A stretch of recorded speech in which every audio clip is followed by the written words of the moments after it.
हिमाचल विधानसभा चुनाव 2022 के इस चुनावी दंगल में आज हम पहुंच चुके हैं कुल्लू विधानसभा क्षेत्र में।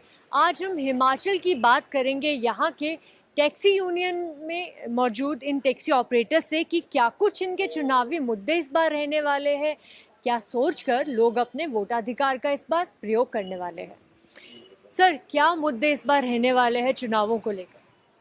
हमारा तो टैक्सी के जो परमिट की बात की थी हमने, परमिट बढ़ाने की। बाकी जो एक डिवाइस जो लग रहा है ट्रैकिंग डिवाइस का, तो इसमें हमारे को कुछ दिक्कतें आ रही है, तो इसके बारे में हमने सरकार से बात भी की थी।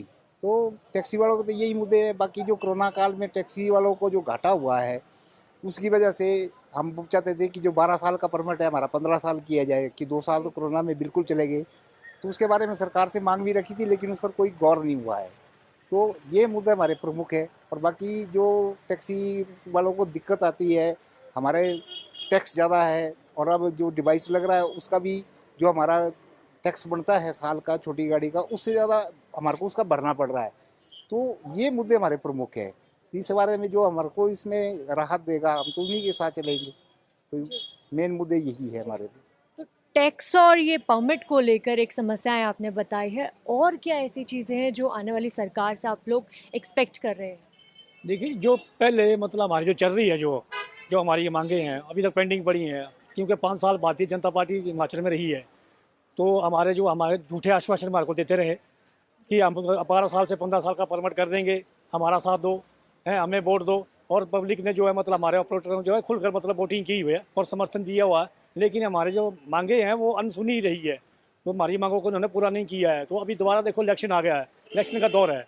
अभी देखो, पीछे जो उपचुनाव हुए हैं, उपचुनाव में तो देखा ही होगा आपने कि मतलब भारतीय जनता पार्टी की 4 सीटें जो है मतलब वो उसमें एक भी सीट जो है नहीं आई है।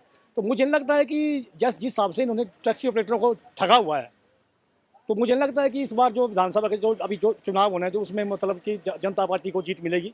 तो मुझे तो ऐसा लग रहा है कि शायद दूसरी तरफी पार्टी को मतलब वोट मिलेंगे।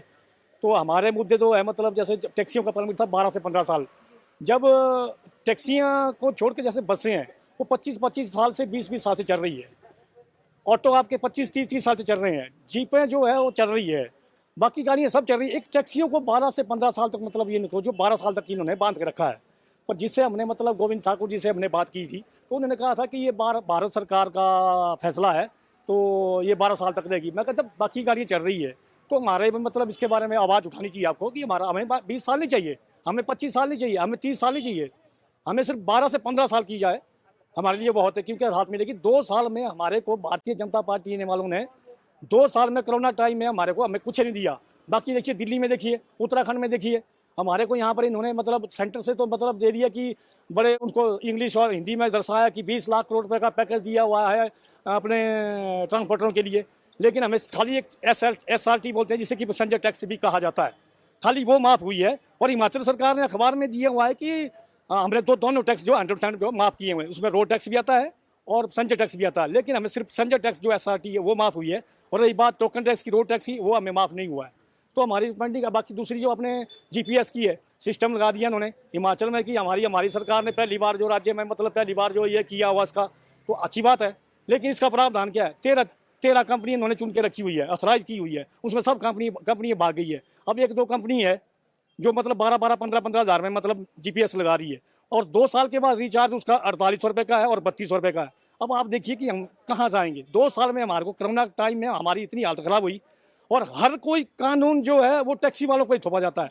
और जब इलेक्शन आता है तो शोषण होता है। इलेक्शन में मतलब तो खाली हम भी तो इंसान हैं, पढ़े लिखे हैं, बेरोजगार हैं, हमारे बारे में भी तो सोचिए सरकार। अब इलेक्शन आएंगे, हमारे को झूठे दिलासे दे देंगे, ये कर देंगे, वो कर देंगे, फलाने। लेकिन आज की डेट में जो है हर आदमी जो है वो इंटेलिजेंट है, समझा हुआ है, सुलझा हुआ है, अपने हिसाब से करेगा।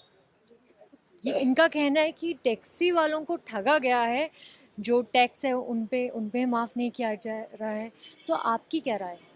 बिल्कुल सही है कि हर तरफ से हमारी जो है वो अनदेखा किया जाता है। तो चाहे वो कांग्रेस की सरकार रही हो या चाहे बीजेपी की सरकार रही हो, लेकिन जो हमें सुविधाएं चाहिए होती है वो नहीं मिलती है। हमारे RTO ऑफिस में चले जाओ, वहाँ पे कर्मचारी जो है वो उपस्थित नहीं होते हैं, और हम जाएं तो जाएं कहाँ। अगर सरकार से मांग करते हैं तो सरकार भी ऐसे ही लॉलीपॉप पकड़वा देते हैं हाथ में कि लो जी हो गया।